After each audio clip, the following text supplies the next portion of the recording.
Je sais que ça m'a mis à cœur de parler de la communion fraternelle. En tout cas, mon message allait assez, mais oui, ça l'effort d'être une pratique aussi. En fait, je voulais d'abord commencer en disant que ce serait vraiment bien si on évite moi, si on évite de penser à l'autre, parce que généralement, quand on donne ce genre de message, on pense surtout à ce que l'autre aurait dû faire. Ou bien, on pense à une personne précise, que vraiment c'est comme ça qu'elle est. Donc, on évite réellement de penser à ça, mais qu'on prenne réellement le message pour soi personnellement d'abord. Et je vois également qu'on considère qu'en fait, le plus important, c'est la finalité, quoi. Le plus important, c'est pas ce qu'on est, c'est pas ce qu'on était. Bien, genre que franchement, avant j'étais comme ça, j'étais vraiment un frère comme ci ou comme ça, mais qu'on prenne vraiment, qu'on ne perde pas de vue que c'est la finalité qui compte réellement pour le Seigneur et que donc que chacun continue de courir la course à laquelle il a appelé. Et donc voilà. Donc, je vais commencer par en fait, ça m'a demandé je vais parler de 3 ou 4 principaux points. Et le premier, c'est pourquoi la communion fraternelle est nécessaire et indispensable. Et du moins pour supporter ce que je dis, pourquoi la communion fraternelle est nécessaire et indispensable, j'ai le texte de Éphésiens 4, des versets 11 à 16. J'aimerais bien que quelqu'un lise dans Éphésiens 4, verset 11 à 16 dans Bible du Seigneur. Si quelqu'un a Bible du Seigneur.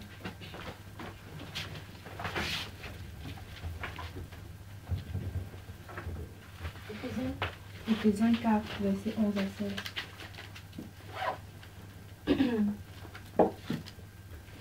C'est lui qui a fait don de certains comme apôtres, d'autres comme prophètes, d'autres comme évangélistes et d'autres encore comme pasteurs et enseignants.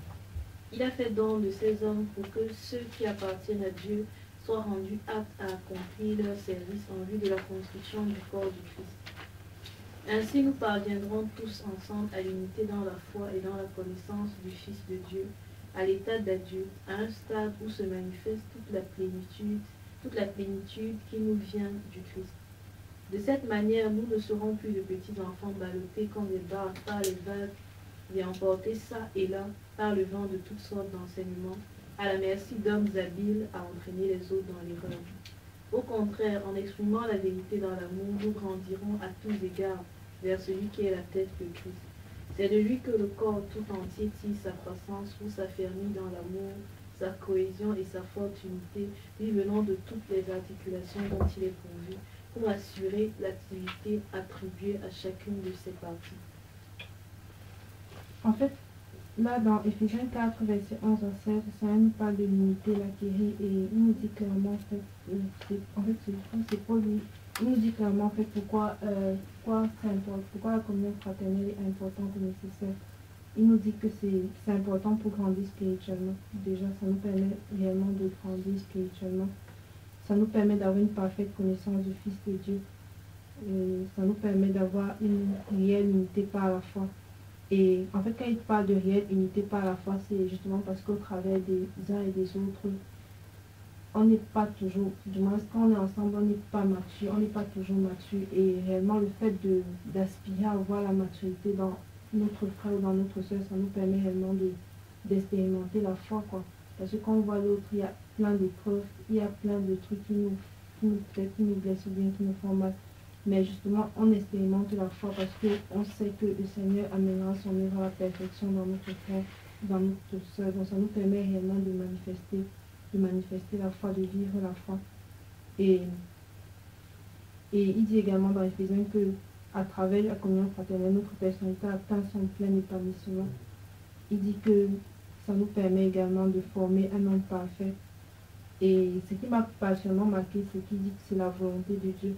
Je crois que à partir du verset 15, il dit, c'est plutôt dans la Bible, dans Parole vivante, qui dit que c'est la volonté de Dieu. Il dit que c'est la volonté de Dieu pour maintenir fidèlement la vérité au travers des uns et des autres. Chacun ayant une révélation particulière, touche le Seigneur. De un, il dit que c'est la volonté de Dieu. De deux, il dit que ça permet de maintenir fidèlement la vérité. Je comprends en fait qu'il dit que ça permet de maintenir fidèlement la vérité parce que je pense que chacun a quelque chose de Dieu en nous. Chacun a quelque chose de Dieu et chacun doit apporter. En fait, chacun a quelque chose de Dieu pour son frère ou pour sa soeur. Et au travers de cela, en fait, le tout forme la vérité, quoi. Et justement, ça permet de maintenir la vérité parce que quand l'un de nous se perd, les autres sont là pour lui montrer le droit chemin et pour le rattraper. Mais si quelqu'un est seul, tout seul, je crois qu'il ne s'en sortira pas vraiment. C'est pour ça qu'il me dit que ça permet de maintenir fidèlement la vérité. Et il dit également que nous prêchons par notre vie. Ça nous permet de prêcher par notre vie en pratiquant l'amour au travers de la foi. Et en fait, le Seigneur veut que nous pratiquions réellement et pas que... Moi, est-ce que nous expérimentons réellement ce que c'est que l'amour, parce que c'est facile de...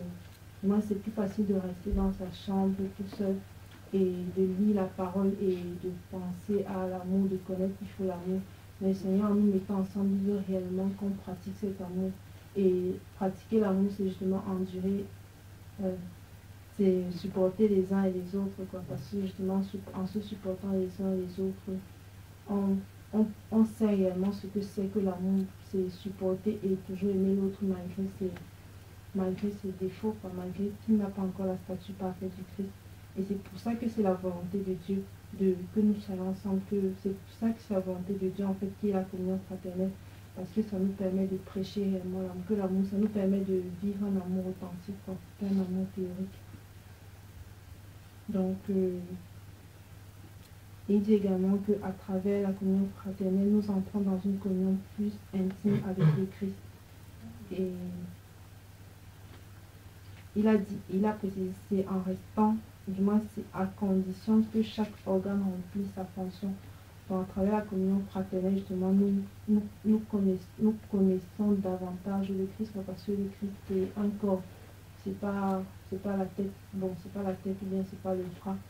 Mais réellement, en restant ensemble, en restant souvent ensemble, nous avons une meilleure connaissance de qui est réellement le corps du Christ. À la condition vraiment que chacun remplisse sa fonction, là bien précisé. Parce que si celui qui doit prêcher commence à chanter, bien, oui, franchement, c'est ça. Donc, en fait, c'est ça essentiellement. Éphésiens 4, pourquoi la communion fraternelle est nécessaire, indispensable. Chacun pourra en lui ce soir imiter la conserver. Et deuxièmement, c'est la pratique. Comment mettre en pratique réellement la communion fraternelle.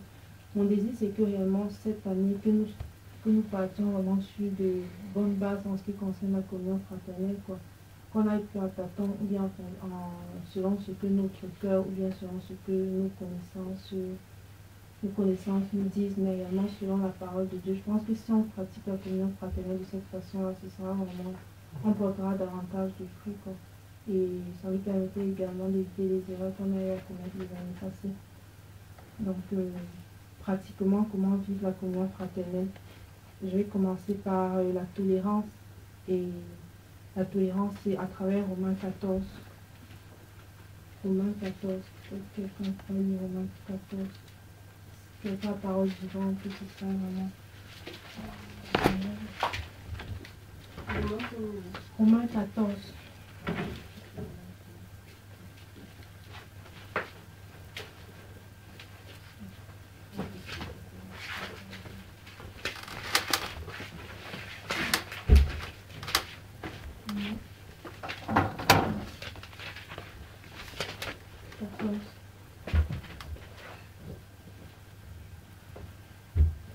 Accueillez celui qui est faible dans la foi et ne discutez pas les opinions.